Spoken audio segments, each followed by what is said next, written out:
Story நேரம் Tamil வியூவர்ஸ்க்கு hi. நம்ம சீரீஸோட 29வது எபிசோட்ல என்ன ஆக போகுது அப்படின்னு தான் இன்னைக்கு இந்த வீடியோல பார்க்க போறோம்.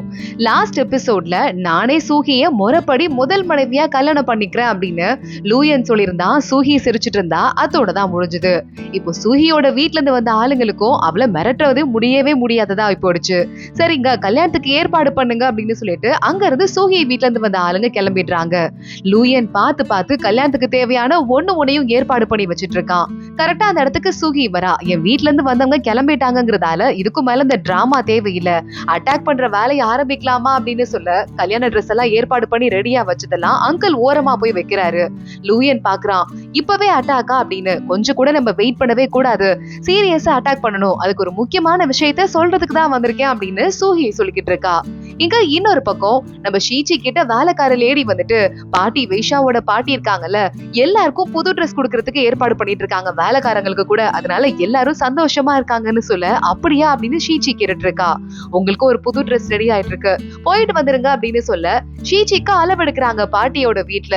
உடனே வைஷாவோட அம்மா, நான்லாம் 3 வயசு இருக்கும் போது ஒன்ன மாதிரிதான் எனக்கு சின்னதா இடுப்பு இருக்கும் அப்படின்னு சொல்ல ஷீச்சி உடனே பார்த்துட்டு பாட்டி அம்மா அப்படின்னு எல்லாருமே சின்ன வயசுல ரொம்ப ரொம்ப அழகா இருந்திருப்பீங்க, அதனாலதான் வைஷா மாதிரி ஒரு அழகான பையன் உங்களுக்கு பிறந்திருக்காருன்னு சொல்ல, பாத்தியா ஒரே வார்த்தையில எப்படி எல்லாருக்கும் ஐஸ் வச்சான்னு பாட்டி சிரிக்கிறாங்க. அது மட்டும் இல்லாம கொஞ்சம் ட்ரெஸ் லூஸா இருந்தாலே பரவாயில்ல, ஏன்னா ஷீச்சியோட தாத்தாவோட அந்த துக்க காலம் முடியுது, 2 பேருக்கும் சீக்கிரம் ஃபர்ஸ்ட் நைட் நடக்க போது, பிரெக்னென்ட் ஆயிட்டானா அவளுக்கு ட்ரெஸ் பத்தாது பாருன்னு சொல்ல ஷீச்சிக்கு கொஞ்சம் ஆக்வர்டா இருக்கு.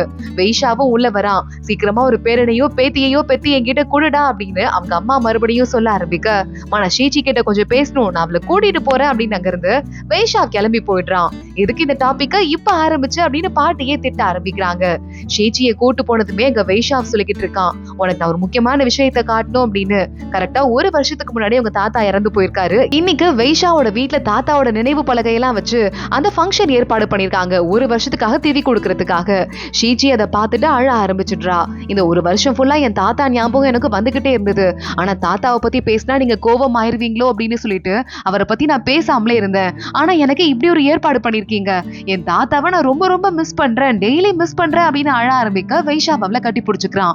சரி விடு பாத்துக்கலாம் அப்படின்னு சொல்லிட்டு ஷீச்சி ட்ரெஸ் எல்லாம் சேஞ்ச் பண்ணிட்டு அவங்க தாத்தாக்கு இறுதி கடனை செலுத்த ஆரம்பிக்கிறா.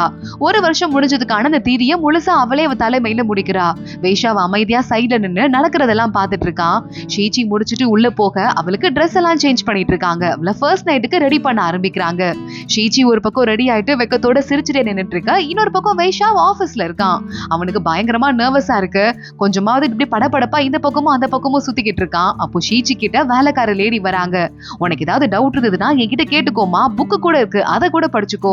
ஏன்னா வைஷாவும் சிங்கிளாவே இருந்தவர், ஒரு துணை மனைவி கூட இல்லைங்கிறதால அவருக்கும் நிறைய டவுட் குழப்பம்லாம் இருக்கலாம், அதனால்தான் நீ கேட்டுக்கோன்னு சொல்ல, ஐயோ ஆளை விடுங்க அப்படின்னு ஷீச்சி வெக்கப்பட்டு இருக்கா. இங்க வைஷாவுக்கு அவன் ஆபீஸ்ல சாப்பாடு வருது. இல்ல எனக்கு சாப்பாடு வேண்டாம், நான் வீட்டுக்கே போறேன் அப்படின்னு சொல்லிட்டு வைஷா குதிரையை ஏற்பாடு பண்ணுங்கன்னு சொல்லிட்டு வீட்டுக்கு வந்துடுறான். ஷீச்சி ரூம்ல இருக்கா. வைஷா நேரா உள்ள வரதுக்கு வெக்கப்பட்டுட்டு வெளியவே நின்னுட்டு இருக்கா. ஷீச்சி நிழல் வழியா வைஷாவை பாத்துட்டு இருக்கா. வைஷா ஒரு வழியா கதவை திறந்துடுறான். அவனும் உள்ள வரான். 2 பேரும் பக்கத்துல உட்காந்துக்கிறாங்க. 2 பேரும் சேர்ந்து செய்ய வேண்டிய சடங்குன்னு ஒரு சிலதெல்லாம் இருக்கு. ஒன்னா ஒயின் குடிக்கிறாங்க. அடுத்து வைஷாவை பார்த்துட்டு உனக்கு பயமா இருக்கான்னு கேட்க, எனக்கெல்லாம் பயமாவே இல்லைன்னு ஷீச்சி சொல்லிக்கிட்டு இருக்கா. அப்ப எனக்கும் பயமாவே இல்லை அப்படின்னு வைஷா சொல்லிடுறான். 2 பேரும் சேர்ந்து சிரிச்சுட்டு ஷீச்சி உடனே, எனக்கு 1 வருஷம் துக்கம் அனுசரிக்கிறதுக்கு டைம் கொடுத்தீங்க, ரொம்ப தேங்க்ஸ், என்னைக்கும் மறக்க மாட்டேன்னு சொல்ல, வைஷா உடனே உன்னையும் என்னையும் எதிரியாக்கிதான் கல்யாணமே பண்ணி வச்சாங்க, யாராவது எதிரி கூட ஒன்னா படுத்து தூங்கணும்னு நினைப்பாங்களா அப்படின்னு வைஷா கேட்க ஷீச்சி பாக்குறா. இப்போ என்ன பத்தி என்ன நினைக்கிறீங்க அப்படின்னு.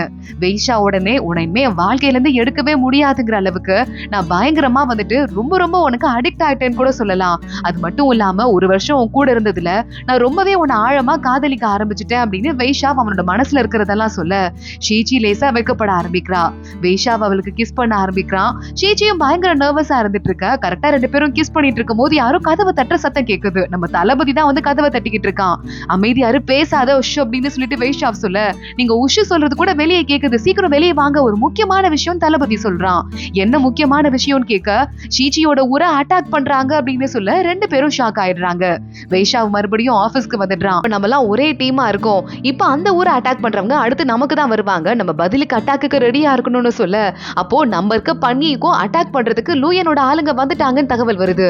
எப்படி அதுக்குள்ள பனியக்கு வந்திருக்க முடியும், எப்படி ஹாஃப் டேல வந்திருக்க முடியும்னு ஷாக் ஆயிட்டு இருக்க இங்க ஷீச்சி கிட்ட பப்ளி சொல்லிட்டு இருக்கா, ஹாஃப் டேல பனியக்கு வந்துட்டாங்களா அப்படின்னு. நம்ம ஏற்கனவே நம்ம அக்காவோட சேர்ந்து ஒரு ரகசிய பாதை கிரியேட் பண்ணோம்ல, அது அவங்களுக்கு தெரிஞ்சிருச்சு, அதனாலதான் வந்துட்டாங்க. இத பத்தி எப்படியாவது வைஷாவுக்கு சொல்லணும் அப்படின்னு ஷீச்சி சொல்லிக்கிட்டு இருக்கா. தேவையில்லை, எனக்கே தெரிஞ்சிருச்சு அப்படின்னு வைஷா உள்ள வரான். ஷீச்சி பயங்கரமா ஷாக் ஆயிடுறா. அப்போ எனக்கு போயாவை நாங்க கைப்பற்றினப்போ எங்க நீங்க அவங்கள போய் அட்டாக் பண்ணிருவீங்களோன்னு சொல்லிட்டு தான் அந்த ரகசிய பாதையை கிரியேட் பண்ண சொன்னேன். எனக்கு வேற வழி தெரியல. ஆனா அந்த பாதை அவங்களுக்கு தெரிஞ்சதை யூஸ் பண்ணிக்குவாங்க லூயன் டீம் அப்படின்னு எனக்கு தெரியாதுன்னு சொல்ல உடனே வைஷா அமைதியா பாத்துட்டு இருக்கான். சரி, உனக்கு அப்ப சொல்ல முடியல, ஆனா அதுக்கப்புறம் நீ சொல்லியிருந்திருக்கலாம்ல அப்படின்னு கேட்க, நான் உங்க மேல வச்சிருக்கிற ஃபீலிங்ஸ் எல்லாம் பொய்ன்னு சொல்றீங்களா? நீங்க எப்ப பாரு சியாவையே அழிச்சிருவேன்னு சொன்னீங்க. அதனால அவங்கள பாதுகாக்கிறதுக்காக அந்த ஊரோட போனா நான் ஒரு பிளான் போட்டேன். அது ஒரு தப்பான சொல்ல, ஆனா நான் உன்னை நம்பினேன்ல, அப்போ அது ஏன் தப்பு நீ சொல்றியா அப்படின்னு வைஷா கேக்குறான். நான் என்னோட இதயம் தான் கல்லு, அதை உருக்குறதுக்கு தான் ஷீச்சி மாதிரி ஒரு பொண்ணு வந்திருக்கான்னு நினைச்சு எத்தனையோ நாள் சந்தோஷப்பட்டிருக்கேன். ஆனா என்னோட இதயத்தை விட உன் இதயம் அதை விட மோசமான கல்லுன்னு இப்ப எனக்கு தெரிஞ்சிருச்சு. உன் தாத்தாக்கு நான் இன்னைக்கு நினைவஞ்சலி ரெடி பண்ணிருக்கேன். அது மட்டும் இல்லாம உன் குடும்பத்துக்கு கூட நான் அவ்வளவு மிங்கிள் ஆயிருக்கேன், உன் கசனுக்கு அவ்வளவு ஹெல்ப் பண்ணிருக்கேன்னு சொல்ல, இதெல்லாம் என்ன சந்தோஷப்படுத்துறதுக்காக நீங்க பண்ணீங்களே தவிர உங்க மனசுல இருக்கிற வெறுப்பு முழுசா போயிடுச்சுன்னு எங்க சொல்லுங்க பாக்கலாம் அப்படின்னு ஷீச்சி கேட்டுட்டு இருக்கா. வைஷா அமைதி ஆயிடுறான். இப்போ நம்ம எதிரிய ஃபேஸ் பண்ண வேண்டிய கட்டாயத்துல இருக்கோம். நான் பண்ணது தப்பு தான், நான் இல்லைன்னு சொல்லல, அதுக்காக நான் அப்புறம் கூட தண்டனை அனுபவிச்சுக்கிறேன். இப்போ நம்ம என்ன பண்றதுன்னு பாக்கலான்னு சொல்ல, இதுக்கும் மேல யாருக்கும் தெரியாது இந்த விஷயம், தளபதிக்கு மட்டும் தான் தெரியும், அவனும் வெளியே சொல்ல மாட்டாங்கிறதால உன் மான மரியாதைக்கு எந்த பிரச்சனையும் வராது, நான் கிளம்புறேன் அப்படின்னு வைஷா கண்ணுல கண்ணீரோட இப்படி நம்மளை நம்பாம ஏமாத்திட்டாலேன்னு சோகத்தோட கிளம்பிக்கிட்டு இருக்கான். ஷீச்சிக்கு அழுக தாங்க முடியல. தப்பு பண்ணிட்டோமோ அப்படின்னு சொல்லிட்டு அவளும் ஒரு பக்கம் அழ ஆரம்பிக்கிறா. இங்க வைஷா நேரா பாட்டியை பாக்குறதுக்கு வரான். பாட்டி உடனே உட்காரு, என்ன ஆச்சுன்னு கேட்க, பாட்டி இங்க ஷீச்சியோட ஊரை அட்டாக் பண்றாங்க, நம்ம அவங்கள போய் காப்பாத்தணுமா இல்ல நம்ம ஊரை மட்டும் காப்பாத்திக்கணுமான்னு எனக்கு ஒண்ணும் புரியலன்னு சொல்ல, போய் காப்பாத்துறா, அதுக்கு தானே நம்ம டீல் போட்டு ஷீச்சியை கல்யாணம் பண்ணியே கொண்டு வந்தோம் அப்படின்னு பாட்டி சொல்றாங்க. ஆனா அவங்க நமக்கு துரோகம் பண்ணவங்க, அவங்க எப்படி பாட்டி நம்ம வீரர்களை வச்சு நம்ம காப்பாத்துறது, அந்த கஷ்டம் எனக்கு இருக்கு அப்படின்னு வைஷா சொல்ல, அப்படி மட்டும் நீ காப்பாத்தலனா ஷீச்சியோட தாத்தா நமக்கு துரோகம் பண்ணாரே, அவருக்கும் உனக்கும் என்ன வித்தியாசம் இருக்கு, நீ போய் காப்பாத்துற, துரோகம் பண்ண அவங்களுக்கு நம்ம பாசத்தால திருப்பி கொடுக்க போறோம், புரியுதா அப்படின்னு பாட்டி சொல்றாங்க. ஷீச்சியை உனக்கு கல்யாணம் பண்ணும் போதே இதெல்லாம் நடக்கும்னு எனக்கு தெரியும், நடக்குதா, நான் ஏற்கனவே ரெடி ஆயிட்டேன், அதனால இப்ப போய் காப்பாத்துற வழிய பாரு அப்படின்னு பாட்டி சொல்லிடுறாங்க. ஷீச்சி உட்கார்ந்து அழுதுகிட்டே வைஷாக்கு போர்ல கலந்துக்கிறதுக்காக ஷூ ஒண்ணு ரெடி பண்றா. பப்ளி அங்க வந்துடுறா. அவர் ஒன்னும் தப்பா எடுத்துக்க மாட்டாரு, கவலைப்படாதீங்கன்னு சொல்ல, வைஷாவு மேல எனக்கு எந்த கோவமும் கிடையாது, நான் தப்பு பண்ணிட்டேன், என் மேலதான் எனக்கு கோவம், வைஷா கிட்ட உண்மையாவே அந்த உண்மையெல்லாம் சொல்லி இருந்திருக்கணும் அப்படின்னு சொல்லிட்டு ஷீச்சி ஒரு பக்கம் ஃபீல் பண்ணிக்கிட்டு இருக்கா. அப்ப வேலைக்கார லேடி அங்க வந்துட்டு நம்மள காப்பாத்துறதுக்கு வைஷா ஆளுங்களை அனுப்புறாரா அப்படின்னு சொல்ல, ஷீச்சிக்கு அது இன்னும் அப்செட்டா இருக்கு. இப்படி ஒரு பாவத்தை நம்ம பண்ணிட்டோமே, நம்ம படுக்க அழ ஆரம்பிக்கிறா.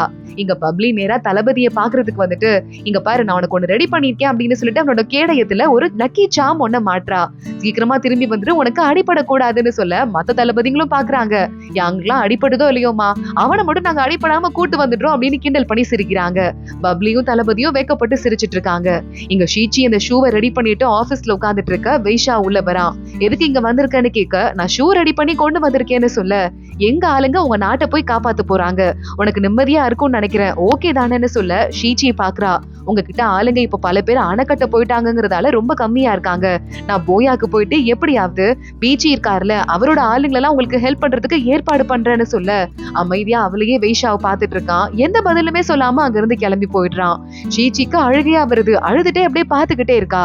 போருக்கு கிளம்புறதுக்கான நேரமும் வந்துருது. பாட்டி அம்மா ஷீச்சின்னு எல்லாரும் வெயிட் பண்ணிட்டு இருக்க. வைஷா வந்துட்டு இப்ப நம்ம 2 நாட்டை காப்பாத்த போறோங்கிறதால யார் யாருக்கு எந்தெந்த வேலைன்னு பிரிச்சு கொடுத்துட்டேன்னு தளபதிகளை பிரிச்சு ஆளுக்கு ஒரு பக்கமா அனுப்பிக்கிட்டு இருக்கான். பாட்டி அங்க வராங்க. ஜெயிச்சுட்டு திரும்ப வா அப்படின்னு ஒயினை கொடுக்க, அந்த வேகமா ஒயினை குடிச்சிட்டு போயிட்டு வரேன் பாட்டி அப்படின்னு சொல்லிடுறான். அவங்க அம்மாவும் ஓடி வந்துட்டு நல்லபடியா திரும்பி வரணும்டா செல்லம் அப்படின்னு சொல்லிடுறாங்க. வைஷாவானா ஷீச்சியை திரும்பி கூட பார்க்காம அங்க இருந்து கிளம்புறான். அங்க அட்வைசர் வந்துடுறாரு. உன் பொண்டாட்டி கிட்ட ஒரு வார்த்தை சொல்லிட்டு வாப்பான்னு சொல்ல, இல்ல பரவாயில்ல இருக்கட்டும் அப்படின்னு வைஷா கிளம்பிடுறான். ஷீச்சி வேகமா கையில அந்த ட்ரம் ஸ்டிக் எடுத்துட்டு ட்ரம்ஸ் அடிக்க ஆரம்பிக்கிறா. வைஷா அவள ஒரு தடவை அமைதியா திரும்பி பார்த்துட்டு அங்கிருந்து கிளம்பி போயிட, ஷீச்சி வேகமா பாட்டி கிட்ட போயிட்டு, பாட்டி நான் இப்பவே கிளம்பணும், எப்படியாவது போயாக்கு போயிட்டு அங்க இருக்கிற என்னோட அக்காவை பார்த்து அவங்க ஹஸ்பண்ட பார்த்து பேசணும், அப்படி பேசினா அவங்க ஆளுங்களும் போய் ஹெல்ப் பண்ணுவாங்க, எல்லாரும் ஹெல்ப் பண்ணாங்கன்னா வைஷாவுக்கு ரொம்ப ஈஸியா இருக்கும்னு சொல்ல, உன்னை இங்க அனுப்புறதுக்கு மனசு வரல, ஆனா வைஷாவுக்காக இங்க ஒரு தளபதி இருக்காரு, என்கிட்ட ஒரு 500 ஸ்பெஷல் வீரர்கள் இருக்காங்க, அவங்களையும் கூட அனுப்புறேன், பத்திரமா போயிட்டு சீக்கிரமா வேலையை முடிச்சிட்டு போயால போயிட்டு நல்லா காப்பாத்திட்டு திரும்பி வான்னு சொல்ல பப்ளிய பார்த்து ஷீச்சி சொல்லிக்கிட்டு இருக்கா, நீ நேரா போய் என் தம்பியை பாரு, எங்க ஆளுங்களையும் அவருக்கு ஹெல்ப் பண்ண சொல்லுன்னு சொல்ல நான் அப்படியே சொல்றேன் அப்படின்னு பப்ளியும் கிளம்புறா. இங்க செங் பெங்க காட்டுறாங்க, அதாவது நம்ம வெய்யானோட அப்பா. வெய்யான் கிட்ட போயிட்டு அப்பா எனக்கு ஒரு 1,00,000 வீரர்களை கொடுங்க, நான் வெய்ஷாவுக்கு ஹெல்ப் பண்ணணும்னு சொல்ல நீ இன்னும் வெய் நாட்டுக்காரனாவே இருக்க போல, நீ இந்த நாட்டுக்காரன், ஒழுங்கா அதை பத்தி ஞாபகம் வச்சுக்கோ அப்படின்னு அவங்க அப்பா சொல்றாரு. அதுலயே உன்னை நம்பி எவன்டா வீரர்களை கொடுப்பான், உனக்கு என்ன தெரியும் அப்படின்னு வெய்யான் அங்க இருந்து அனுப்பிடுறாரு. வெய்யான் ஹோட்டல்ல சோகமா உட்கார்ந்துட்டு இருக்க, சுத்தி நிறைய தளபதிங்க இருக்காங்க. வெய் நாட்டை பத்தி ரொம்ப மோசமா பேச ஆரம்பிக்கிறாங்க. வாயை மூட போறீங்களா இல்லையா அப்படின்னு வெய்யான் கத்திக்கிட்டு அவங்க கிட்ட சண்டைக்கு போக ஆரம்பிக்க அந்த தளபதிங்க எல்லாம் சண்டை போடுறாங்க. இத்தனை நாள் யாருக்குமே தெரியாத மாதிரி வெய்யான் பயங்கரமா வீரனா தான் இருப்பான் போல. அத்தனை தளபதிகளையும் தோக்கடிச்சுக்கிட்டே இருக்கான். அவங்களே ஷாக் ஆயிடுறாங்க, இவனுக்கு இவ்வளவு வீரமானு. சண்டை போட்டுட்டு இருக்கும் போதே ஒரு பெரிய தூண் ஒண்ணு அங்க இருக்கிற தளபதி மேல விழ போக வெய்யான் அங்க போயிடுறான். அந்த தூணை முதுகுல தடுத்து நிறுத்தி தளபதியை காப்பாத்துறான். தளபதி ஷாக் ஆயிட்டு இருக்காரு. வெய்யான்கான தூண் விழுந்து அடிபட்டுருது. என்னடா எனக்கு காயப்பட்டுச்சேன்னு சொல்லிட்டு என்ன ஈஸியா அடிக்க பாக்குறீங்களான்னு வெய்யான் கேட்க அத்தனை தளபதியும் காலில் விழுந்துடுறாங்க. உங்களுக்கு இந்த அளவுக்கு வேகமும் விவேகமும் அறிவும் இருக்குன்னு எங்களுக்கு தெரியாம போயிடுச்சு. எங்களை ஆனா ஒருத்தங்களை காப்பாத்துறதுக்காக உயிரையே பணையம் வைக்கிறீங்க. நீங்க என்ன சொன்னாலும் கேட்போம் சின்ன மாஸ்டர் அப்படின்னு சொல்லிட்டு அத்தனை பேரும் காலில் விழுந்து என்ன பண்ணணும்னு கேட்க வெய்யான் ஷாக் ஆயிட்டு இருக்கான். அதோட தான் இந்த எபிசோட் முடியுது. அடுத்தடுத்து என்ன ஆக போகுது தொடர்ந்து பார்க்கலாம். இந்த வீடியோவை லைக் பண்ணிக்கோங்க, மறக்காம நம்ம சேனலுக்கு சப்ஸ்கிரைப் பண்ணிக்கோங்க. அடுத்தடுத்த எபிசோட் வந்துட்டே இருக்கு. அது வரைய பாய்.